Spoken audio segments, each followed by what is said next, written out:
Muito obrigado pela presença e agradecer também a Deus, por estarmos aqui, porque vamos tratar hoje de um tema que é muito delicado na nossa vida, que é a chamada porta estreita. Todos nós, encarnados, estamos com essa condição de porta larga e porta estreita. Essa fala de Mateus, registrada por Mateus, foi uma referência feita por Jesus Cristo, quando ele disse o seguinte, na porta estreita: entrai pela porta estreita, porque larga é a porta e espaçoso o caminho que leva à perdição, e muitos são os que entram por ela. Estreita é a porta e que, apertado o caminho que leva para a vida, e poucos são os que acertam com ela. Isso é Mateus, capítulo 7, versículos 13 e 14. Esse é um texto também que está no Evangelho de Jesus, e que todos, com certeza, que conhecem o Evangelho, uma vez, pelo menos, já devem ter passado por ela. Quando Jesus fez essa referência, ele buscava esclarecer que nós viemos encarnados, condicionados a algumas condições básicas. Por isso é que a gente está encarnado na tentativa de fazer essas correções. Nós vamos discorrer sobre isso daqui a pouco, mas vamos falar rapidamente sobre o que significa cada coisa dessas, porta estreita e porta larga. Quando você se refere à porta larga, você estabelece uma forma de caminhar muito particular e muito despreocupada, sem vigilância e sem, basicamente, se preocupar com princípios da doutrina, com princípios ventilados ou veiculados no Evangelho. Quando você fala da porta estreita, você já colocou nessa situação uma condição diferente. Já nos requer um pouco mais de atenção e um pouco mais de vigília. Ou seja, precisamos repensar tudo aquilo que passa por nós para que a gente tenha uma conduta ou um caminhar voltado um pouco mais para a nossa elevação moral. Quando Jesus coloca essa afirmação, ele já percebe o efeito dessa afirmação em função de algumas falas que começam a surgir logo depois que ele fala.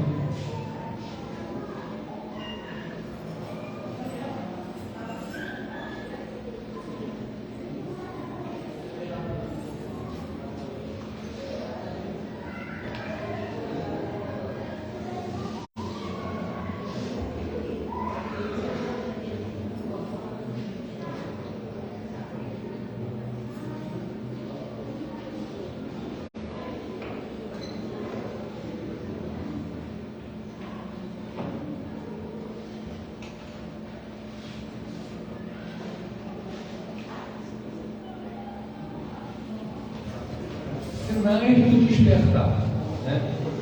Quando ele fala isso, pessoas na plateia ou no público onde ele estava fazendo a referência, diz o seguinte: perguntou-lhe alguém, Senhor, são poucos então os que se salvam? Isso já mostra que a fala de Jesus teve efeito naquela hora. Tanto é que alguém se manifesta. E ele lhes disse: porfiai por entrar pela porta estreita, porque vos digo que muitos procurarão entrar e não poderão. Ora, se a nossa condição aqui na Terra veio condicionada a alguns trabalhos e a alguns procedimentos e a uma forma de caminhar, é muito previsível ou presumível que muitos não entrarão, porque nós somos muito renitentes e teimosos nas nossas práticas práticas conosco. Nós somos viciados, né, de certa forma, a reproduzir comportamentos. Tanto é que uma das formas de cultura que mais se transmite é da cultura familiar. Ou seja, nós copiamos com muita facilidade tudo aquilo que a gente vivencia. A prática que nós percebemos em nossos pais, em nossos irmãos, em nossos tios, em nossos avós, normalmente a gente assimila e continua a reproduzir. E às vezes reproduz pela vida inteira, não é? Mesmo que tendo a oportunidade de se ou de fazer a mudança. Segundo estudos, né, feitos em universidades, naquela região da Ásia ali, muitos comportamentos, né, ainda são muito parecidos com os fenícios, povos que viveram há mais de 2000 anos atrás, mas tem hábitos desse pessoal até hoje. Daí a gente percebe o quanto é difícil a gente fazer mudança naquilo que a gente padronizou como forma de comportar durante a vida. Nós temos uma tendência muito grande ao pragmatismo, porque ele nos traz facilidade de movimentação, facilidade de programação. Então a gente tem tendência a criar rotinas e dificilmente a gente altera. E vai passando essas rotinas de encarnação ou não de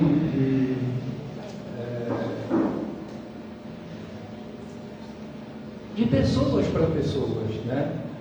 De pais para filhos, de filhos para netos, de netos, e a gente já copiou isso de avô, de bisavó e assim por diante.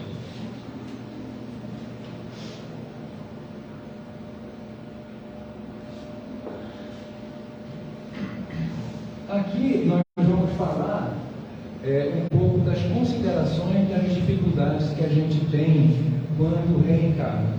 Porque toda vez que a gente faz a passagem de corpo, que o corpo morre, e nós saímos do corpo e nos colocamos na condição de espírito, livre do corpo, ele passou por experiências, né, produtivas ou não, que com certeza ele guarda na memória. Mas quando entra no plano espiritual, a gente tem uma preparação nova, porque lá a gente consegue relembrar ou lembrar de tudo aquilo que a gente fez durante a vida.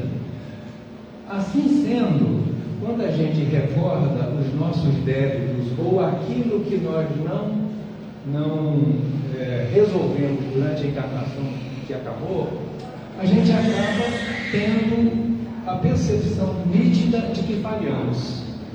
E nessa hora, auxiliado por espíritos iluminados, a gente começa a preparar de novo um processo de reencarnação. Daí a gente vem, né,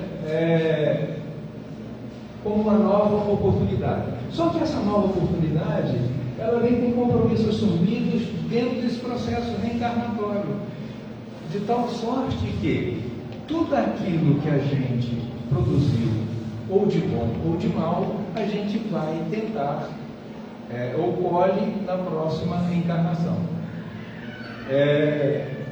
A contabilidade divina é a única que não permite o esquecimento dos débitos. Lá a gente tem a oportunidade de resgate, ou nela a gente tem a oportunidade de resgate, porém não se pode deixar de pagar tudo aquilo que a gente tem como débito, que a gente mesmo fez, que a gente mesmo construiu. Por isso que esse processo de esclarecimento no mundo espiritual é muito importante e nos coloca na condição de elaborar um projeto reencarnatório que possibilite, de certa forma, dar-nos condição de resgate daquilo que devemos, ou da nossa planilha de crédito e débito. Aí a gente vem, né, com as condições adequadas, nascendo numa determinada família que é muito parecida com a gente, ou que precisa de recursos como a gente, ou nascemos numa família com os recursos e os ensinamentos já elaborados para nos trazer facilidade para concluir isso. Mas normalmente a gente reencarna com as pessoas com as quais a gente conviveu e com as quais a gente tem débitos. Por isso que é muito difícil a convivência muito próxima, porque ela sempre reclama, né, aquilo que a gente acha que merece, e o outro reclama também aquilo que acha que merece e que talvez não precise se esforçar tanto para nos atender. Essa é uma briga constante entre encarnados, né? A gente passa por isso na família, a gente passa por isso no trabalho, a gente passa por isso junto com os amigos, a gente passa por isso dentro da igreja, dentro do centro espírita. Em qualquer parte que a gente for, a gente está sujeito a esse tipo de solicitação, né, no sentido de resgate daquilo que a gente deve. Só que, quando a gente reencarna, a gente vem com um problema muito sério, gente. Nós viemos com o livre-arbítrio. Esse livre-arbítrio nos permite, né, entrar pela porta estreita ou pela porta larga. Tudo é uma questão de escolha. Por isso que Chico sempre dizia que nós fazemos as nossas escolhas, e essas escolhas determinam o que somos e o que seremos ou o que teremos, porque tudo está ligado. Se as nossas escolhas forem escolhas de bondade, escolhas de amor, escolhas de sementes boas, de terra fértil, de produzir, né, ações que gerem recursos, né, de auxílio ao nosso irmão ou na nossa fraternidade, do auxílio fraterno, com certeza a gente vai ter uma possibilidade melhor de harmonização do nosso corpo com a nossa alma. Mas se as nossas escolhas, né, não passarem pela porta estreita, né, ficar na porta larga, possivelmente a gente vai repetir erros de encarnações passadas. Outro problema que a gente tem quando a gente reencarna é que a gente esquece do passado. Então, todas aquelas promessas, aqueles compromissos que fizemos no mundo espiritual e que estava muito claro e que a gente concordou plenamente com aquilo, quando a gente chega aqui a gente esquece. E quando nossos desejos íntimos, né, o nosso egoísmo, o nosso orgulho, a nossa vaidade se manifestar, a gente está livre para fazer escolha. E isso é muito difícil de gerenciar, de gerir. Liberdade é a coisa mais complicada na vida da gente. É bom demais, mas a liberdade pode nos trazer grandes problemas em função das nossas escolhas mal feitas.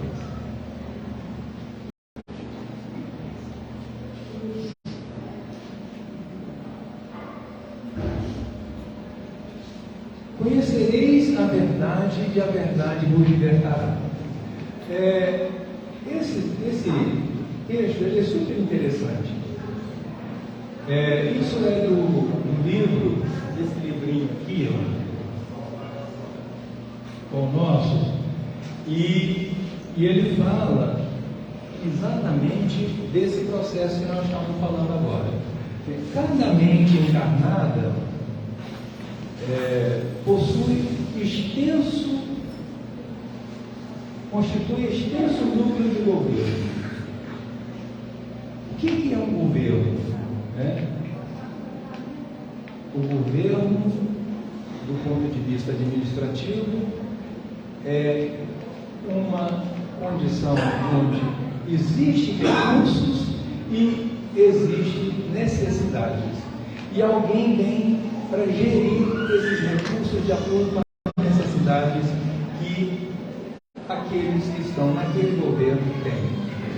Quando ele fala de governo espiritual, ele está falando exatamente das condições que cada um de nós temos lá no plano espiritual, enquanto espíritos livres do corpo. Todos nós passamos por esse processo e trazemos conosco um projeto reencarnatório.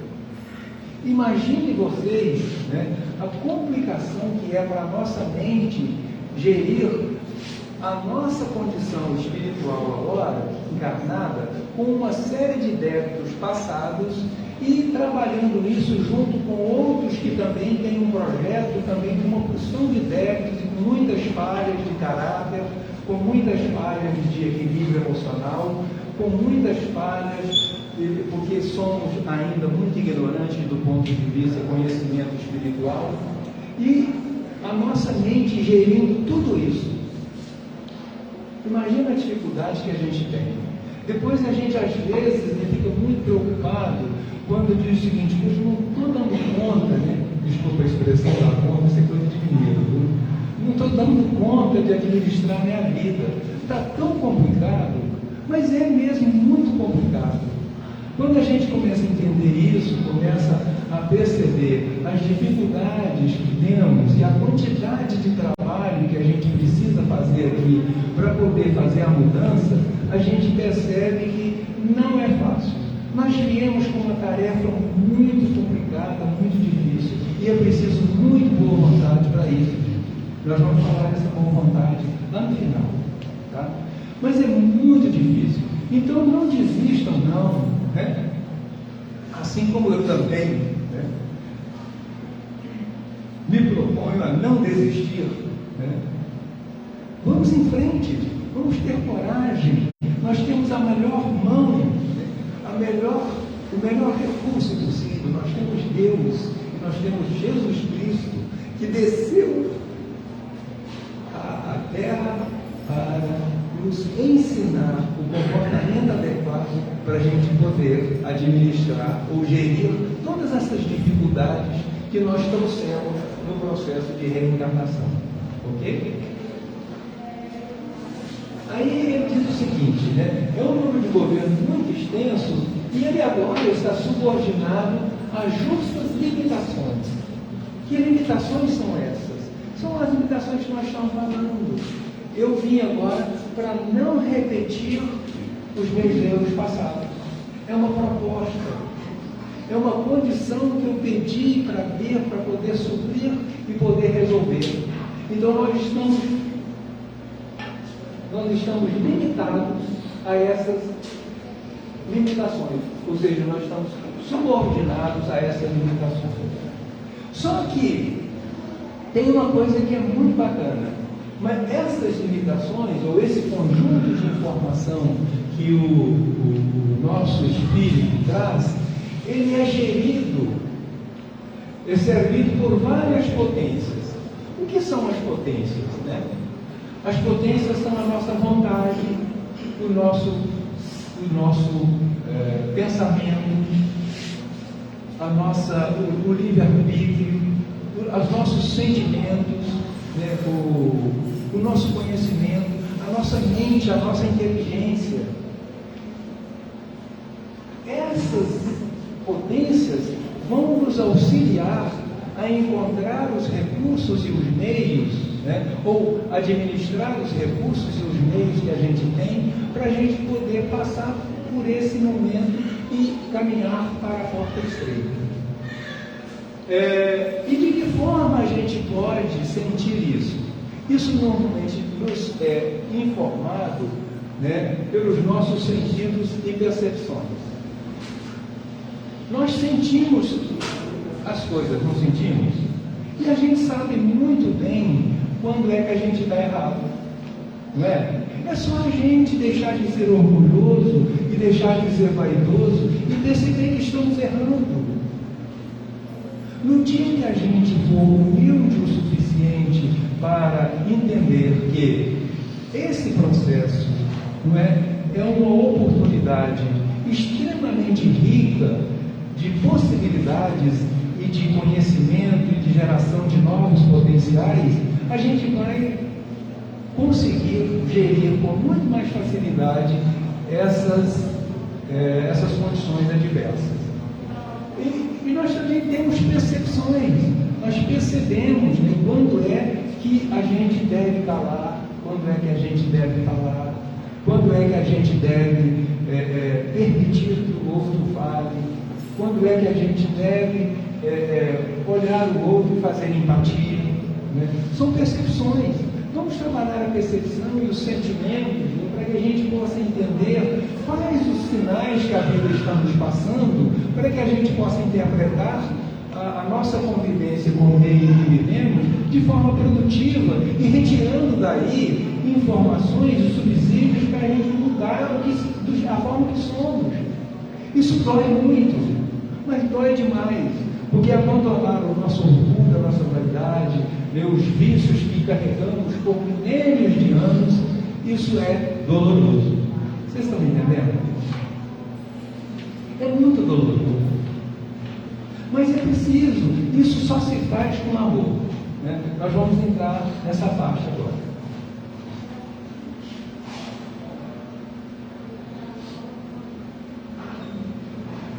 Para isso, nós precisamos fugir daquilo que somos, ou daquilo que fomos.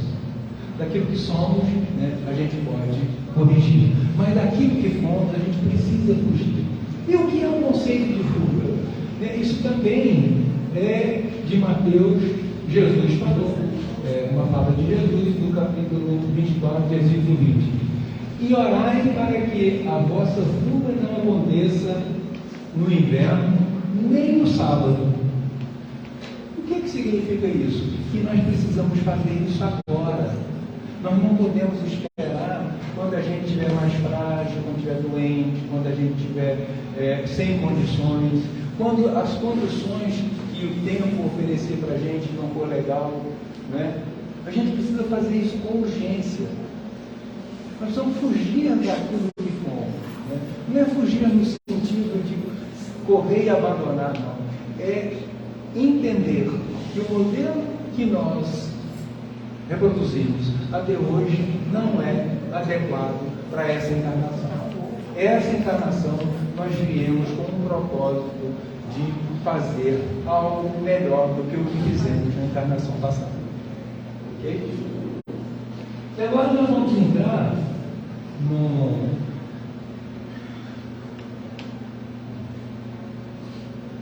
processo que eu acho que é super interessante. Isso também é do livrinho Pão Nosso e é a escolha nossa, né? Ou a escolha que a gente pode fazer. E ele é de Paulo também, nos Efésios, no capítulo 5, versículo 15, e ele diz o seguinte: vede prudentemente como andais. Né? Esse andar não é no sentido de prudência no andar, não é no sentido de evitar cair num buraco, não é no sentido de tropeçar, não é no sentido de dar um esbarrão, topar-se com um obstáculo, é no sentido de conduta.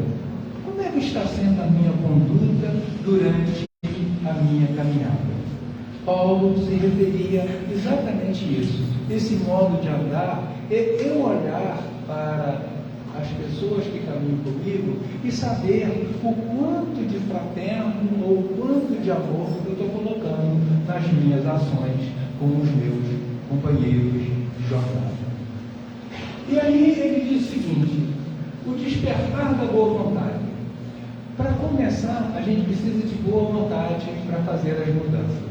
Sem boa vontade não vai ter mudança na vida da gente. Porque a boa vontade, ela descobre o trabalho. E o trabalho é sempre movimento. O movimento do trabalho a gente pode observar através do comportamento da natureza. A natureza é o maior exemplo de trabalho que a gente tem presente para se espelhar. Porque nós vemos todas as transformações, né, que a natureza faz no sentido de corrigir os problemas que a própria vida cria. Né?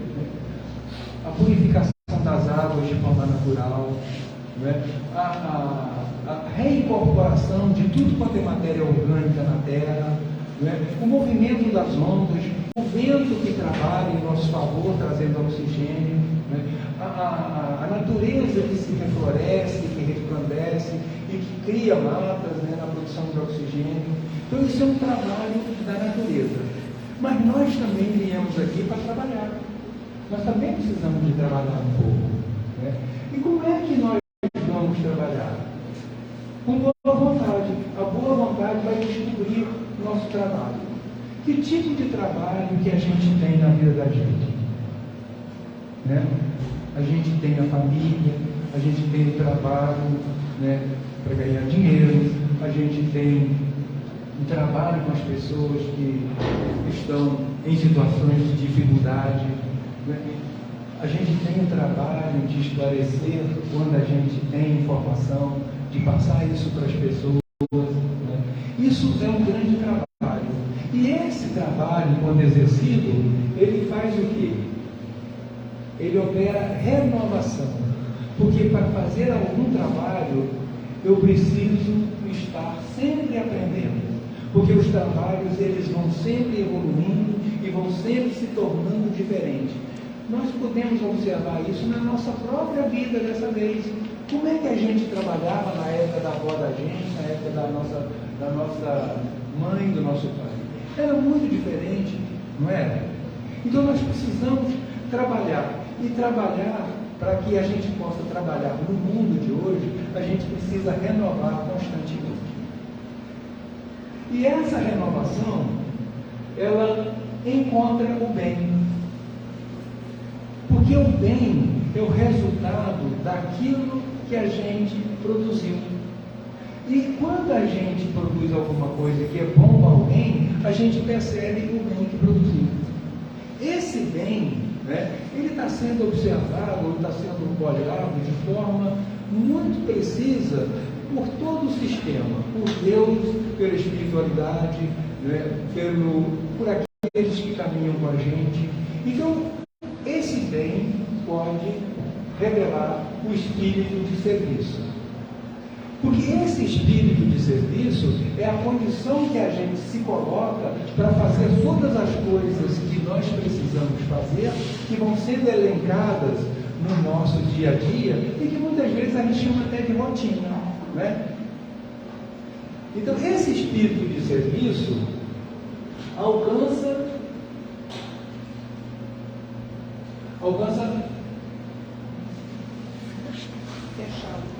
Fecha isso aí, ó. alcança a compreensão.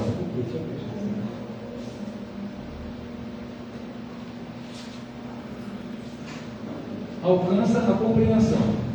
Ora, quando a gente começa a compreender, né, a vida, quando a gente começa a compreender as pessoas que convivem com a gente, quando a gente começa a compreender como é que a gente faz o trabalho nosso, né, de cada dia, no nosso trabalho, ou quando a gente começa a compreender que as pessoas também estão sobrecarregadas com as dificuldades com que ela passa, quando a gente começa a compreender que tem muita gente que por desilusão e por descuido deixou de cuidar de si para viver uma vida de penúria, né?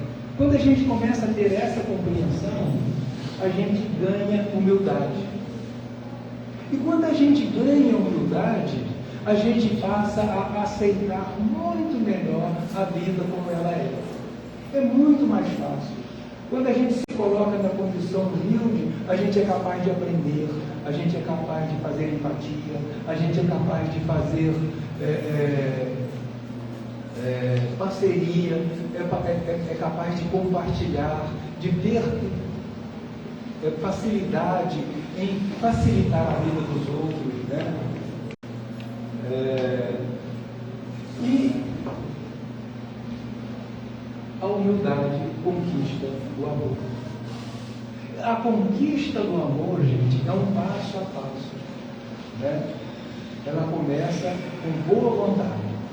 O amor, Cristo sempre dizia, amor é a nossa ação em exercício fraterno constantemente. Precisamos, né, de desenvolver esse amor, esse caminho que a gente está percorrendo. O amor gera renúncia. Por que as mães têm tanta facilidade de abrir mão, inclusive, de um prato de comida para o filho? Não é? Ela renuncia. Em nome do amor pelo filho, ela abre mão do prato de comida. Ela passa fome, mas entrega a comida para o filho. Não é assim? Então, gente, nós precisamos também começar a fazer esse trabalho esse trabalho cíclico na nossa vida, para que a gente possa encontrar esse caminho, né, para a porta estreita. Ela é difícil, mas é possível. E quando a gente, o amor gera renúncia, e a renúncia atinge a luz. Porque quando você faz a renúncia, você ilumina-se e ilumina o caminho de alguém. Porque alguém percebe a sua renúncia e diz o seguinte: olha, é possível, alguém abriu mão de alguma coisa por mim. E isso é luz. Essa luz, né, que a gente já estamos agora num processo onde a espiritualidade nossa precisa ser acionada. Porque essa luz, ela não é a luz que a gente olha e vê com os olhos, ela vê-se com os olhos da alma. Portanto, essa luz que a gente conseguiu produzir realiza o aprimoramento próprio. Ou seja, eu passo a me conhecer muito melhor e passo a entender o que é que está acontecendo comigo a partir desse momento, porque eu começo a enxergar os meus pontos falhos. E eu começo a perceber que existe um novo caminho pelo qual eu posso trilhar e que possivelmente vai gerar muito mais harmonia e muito mais paz no meu caminhar, ou na minha jornada. O aprimoramento próprio santifica o homem. Esse santificar o homem é aquilo que, né, normalmente a gente sabe que nós temos uma centelha divina dentro de nós. Né? Nós somos uma centelha divina. E é essa hora que a gente está se santificando. Nessa hora nós estamos aproximando de Deus. E essa aproximação, ela gera em nós mais boa vontade.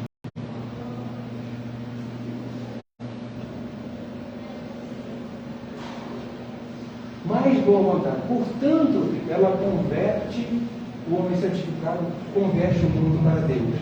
Nessa hora, o que é que está acontecendo? Nós estamos resgatando não só a nossa alma para Deus, mas estamos trazendo gente, outras almas que estão conosco caminhando para a presença divina. Nós estamos colocando mais gente ali. E essa é exatamente a nossa função. Porque quando Jesus caminhava pela terra, ele perguntaram a ele, em um determinado momento, ele disse: olha, tem coisas que vós não sabeis. O meu alimento é fazer a vontade do Pai. Né? E fazer a vontade do Pai, de certa forma, é também o nosso alvo nessa encarnação. E quando a gente faz essa vontade do Pai, a gente alcança o divino reino da luz. E nessa hora, a gente está pronto para reiniciar o ciclo. Só que nós vamos agora reiniciar o ciclo da boa vontade, já com muito mais conhecimento, com muito mais estrutura, com muito mais amor, com muito mais carinho, com mais ternura. E, com certeza, esse ciclo se tornará muito mais fácil para a gente.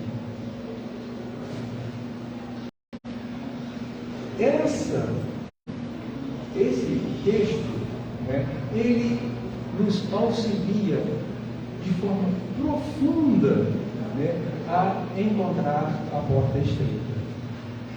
Acreditamos sempre na possibilidade da gente ser melhor hoje do que fomos ontem, ou melhor amanhã do que o que fomos hoje.